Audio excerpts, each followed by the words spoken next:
2 weeks since Red Bull was found guilty of breaking Formula One's budget cap in 2021, the wait goes on to discover what its penalty will be. This has been so drawn out because Red Bull has entered into negotiations with the FIA about its offences, and the FIA has proposed what the penalty should be. The idea of a team being able to discuss these things will sound worrying to anyone who remembers the secret deal between Ferrari and the FIA following an investigation into suspicions about its 2019 engine. But like so many things about this situation, it's not quite that simple. The FIA recently completed its analysis into every team's budget cap submission and determined that Red Bull was the only one to overspend. Red Bull has been accused of what is called a minor breach, although the exact amount is unspecified, as well as a procedural breach.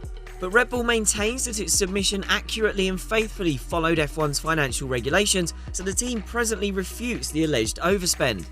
The dispute centres on a few key things that Red Bull do not believe should be part of the submission and the FIA does. These are understood to relate to an employee who recovered from a serious illness and rejoined the workforce, the gardening leave arrangement before Dan Fallow's contentious switch to Aston Martin this year, and some tax credits that Red Bull expected to receive but did not get in time. Though a minor breach means it could be up to around $7 million, the alleged breach is believed to be much lower, less than $2 million.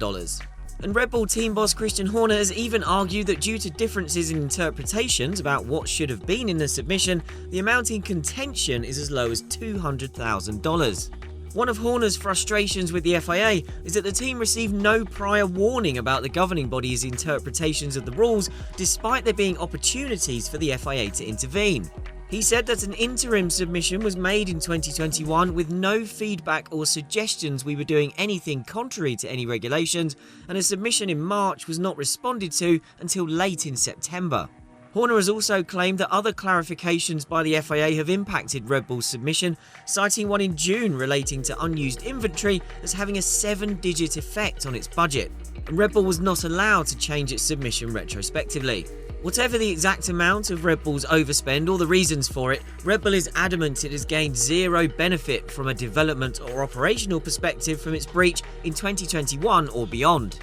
This has been laughed at by rivals who reckon that with any extra spending, not only could Red Bull have conducted more development or employed more staff last year, but advantages would have carried over into 2022. Despite Red Bull's protests, the upshot is the FIA determined it broke the rules, and the process for punishing the team has now begun. We understand the FIA has outlined a fine and a reduction in aerodynamic testing time for Red Bull's breach. This is because it's pursuing what is called an accepted breach agreement to try to reach a quicker resolution. Beyond sounding like complete and utter F1 speak, an ABA still allows a reasonable punishment to be dished out, but larger penalties like a points deduction or reduction of its future budget cap are not among the penalties applicable in this kind of deal. It's also worth noting that if a financial penalty is imposed, this has no effect on Red Bull's future cost cap accounting, as such fines are defined as excluded from the cost cap. Oh, the irony. To enter an ABA, though, Red Bull needs to accept it committed a breach and whatever penalty the FIA has suggested. Which brings us to the subject of Red Bull being allowed to negotiate its own penalty. You may be wondering why this is possible, given other offences like technical infringement are black and white with set punishments. It's a valid thing to question, as is why this route allows for more lenient penalties when everyone keeps talking about making sure the cost cap is strongly enforced and isn't undermined. An accepted breach agreement is effectively a plea bargain mechanism. It's available in the case of both Red Bull breaches and allows the cost cap administration to agree with a team that has committed a breach what their offence is and the penalties for it. We've already seen this process play out earlier this year as Williams entered into an ABA for the procedural breach it committed a few months ago and was fined $25,000. This basically incentivises a team to admit to having committed a breach and not contest its punishment. It means the equivalent of a trial by the cost cap adjudication panel is avoided, which prevents it turning into a long drawn-out dispute, especially as an ABA closes the case with no right of appeal permitted.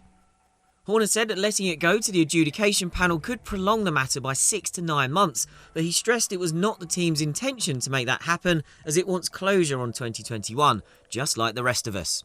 The trade-off basically is that the offending team avoids the risk of more stringent penalties and the cost cap administration gets a more straightforward conviction, plus imposes measures for greater scrutiny of the offending team's spending and accounting in the future. This is bound to anger some though, given it makes what is a process of sporting legality less about absolutes and more about agreement. But the mechanism exists as a recognition of the complexity of such regulations and to avoid the forensic investigation, adjudication disputes and potentially even threats of wider legal action that could drag out such a breach for a long time. Let's face it, it's bad enough that we're this late into 2022 and we're still arguing about last year's accounts. Like it or not, and it seems likely Red Bull's rivals will fall into the latter category there, this is exactly what the financial regulations are designed to facilitate. The good news for anyone annoyed by this process is that the rules also demand a certain level of transparency. They state that the cost cap administration will publish a summary of the terms of the ABA, detailing the breach, any sanctions, and any enhanced monitoring procedures, omitting any confidential information. And Horner has personally pledged to disclose Red Bull's reasoning for its submission and why it has disputed the FIA's interpretations of certain aspects once this is all resolved. He promised no secret deal would be made and said it was very different to previous situations, effectively referencing the Ferrari FIA engine negotiations in the winter of 2019 into 20. This was when the governing body had suspicions about how Ferrari was operating its engine in 2019 but couldn't prove them. That process led to a secret settlement that angered rival teams, and some have drawn comparisons to this, given Red Bull and the FIA have been discussing the matter in private. But this is different because it follows a process outlined explicitly in the financial regulations. The question now is how soon the process will end. Early in the Austin weekend, Horner expressed a hope for a quick resolution, perhaps even by the time everybody left the Circuit of the Americas on Sunday. But Red Bull's discussions with the FIA have been postponed in the wake of company founder Dietrich Mateschitz's death. Mateschitz was the co-founder of the Red Bull company and the man behind its F1 empire. News that he had passed away was confirmed ahead of qualifying, and on Sunday morning it emerged that all conversations around the cost cap process had been put on hold. The deadline for agreement has been extended, and Red Bull expects talks to resume in the middle of the week ahead of the Mexican Grand Prix. Mateschitz's passing also sparked a temporary truce in a bitter war of words that had been brewing all weekend about the cost cap. Out of respect, Mercedes boss Toto Wolff declined to field any questions about the subject on Saturday evening. Earlier in the day, Horner had launched a scathing attack on another rival team, McLaren, for a letter written by its CEO Zak Brown to FIA President Mohammed Ben Sulayem and F1 CEO Stefano Domenicali. Brown's letter did not mention Red Bull by name, but did reference that one team was guilty of a minor overspend breach plus a procedural breach, and stated his belief this would constitute cheating by offering a significant advantage across technical, sporting and financial regulations. Then, wouldn't you know it, Horner was sat beside Brown in Saturday's FIA press conference at the United States Grand Prix, but did not look at him as he addressed the McLaren letter with obvious anger. He slammed what he called the fictitious allegations and claimed the persecution of Red Bull has been such that children of team employees have been bullied because of it. By the end of Saturday, Horner and Red Bull had more pressing, personal things to worry about following the sad news of Mateschitz's passing.